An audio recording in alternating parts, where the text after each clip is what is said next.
Bonjour à tous et bienvenue dans ces bulletins d'information. En bref, le chef de l'État, Félix Antoine Tshisekedi, est à Lubumbashi, dans le Haut-Katanga, où il va prendre part à la clôture de la table ronde sur le vivre ensemble pour l'unité nationale, particulièrement sur la cohabitation pacifique Grand Kassai Katanga. Le détail dans nos prochaines éditions.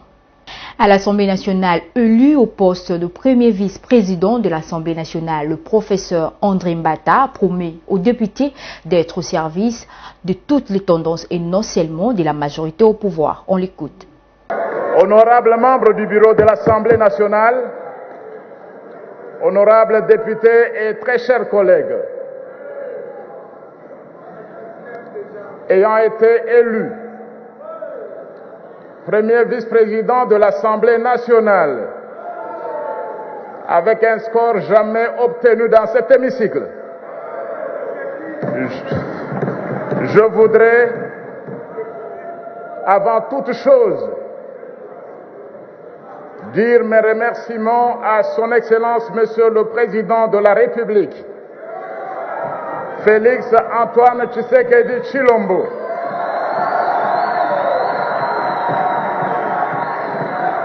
le béton sacré sur lequel repose l'union de la nation et dont la révolution a permis le changement qui s'opère ce jour dans cette Assemblée nationale. Je voudrais également dire merci à votre bureau, honorable président, pour ce qui a été fait ce jour, afin que cette élection se déroule dans les meilleures conditions. Je ne puis m'empêcher de remercier de tout cœur les collègues membres de la majorité de l'Union sacrée de la nation qui se sont tous déplacés pour qu'on en arrive à cette élection historique.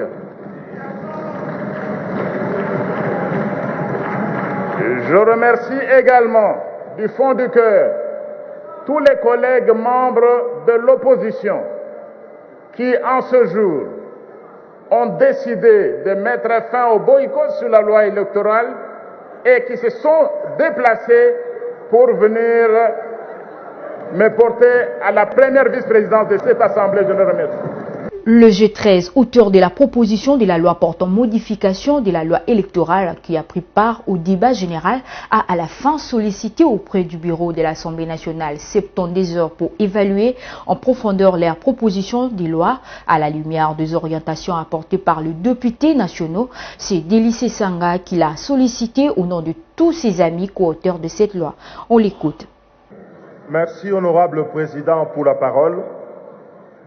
Je voudrais d'abord remercier les collègues pour l'intérêt qu'ils ont accordé à cette proposition de loi.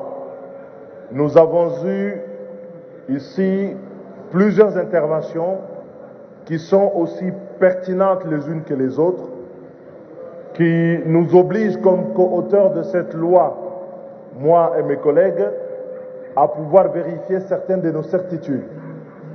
Par conséquent, honorable président, pour pouvoir aider la plénière à mieux délibérer, surtout sur les options, pour que celles-ci soient claires et conformément à ce que vous aviez indiqué comme méthodologie en début d'examen de ce texte, je voudrais solliciter de votre part 72 heures pour pouvoir examiner et rencontrer dans le détail, de manière transversale, l'ensemble des préoccupations qui ont été exprimées par les collègues pour qu'aucun collègue ne se sente oublié dans les réponses que nous allons donner.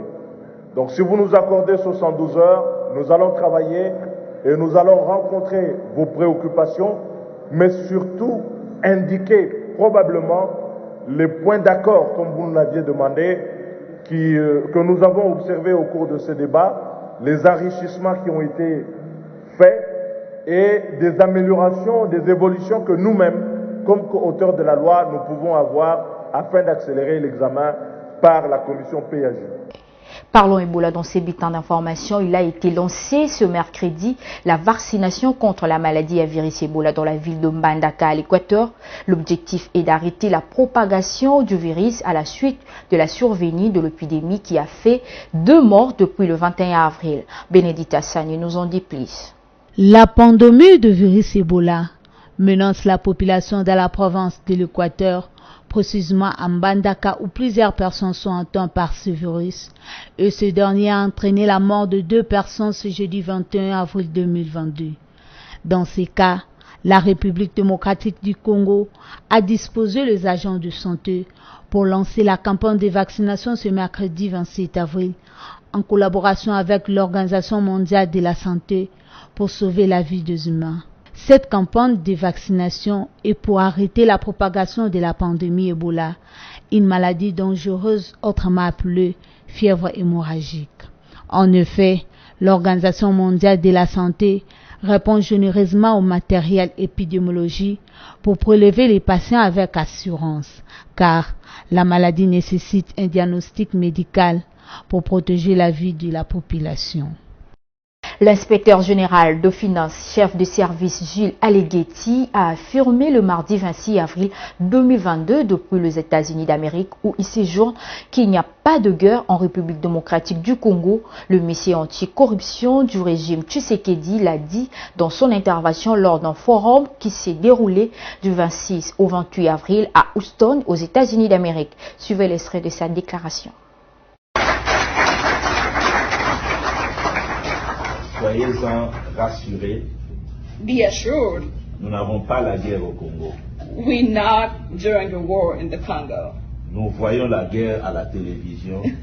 We watch war on TV. Nous sommes à Lubumbashi, à Kinshasa, à Mbandaka, dans les grandes villes. Nous n'avions jamais vu la guerre au Congo. You can be in Lubumbashi, in Kinshasa, or any big cities in the Congo, and we've never seen war. Donc c'est une situation à plus de 2000 km des institutions. So it's a situation that is happening really far from all the big Dans des zones institutions. isolées, In some isolated zones qui sont riches en minerais en or, that are really rich in gold. et qu'il y a des groupes terroristes, des groupes armés qui opèrent pour exploiter illégalement les minerais. And we have some terrorists always there trying to steal and work on the illegally. Et On all the, actuellement, and right now, le président de la République the president of the et le country gouvernement de la République and all his teams se sont investis depuis plusieurs années, depuis près de 3 ans, fortement are really invested since about 3 years pour réduire cette situation d'insécurité. to work and stop that Et unsafety. nous réalisons des progrès énormes.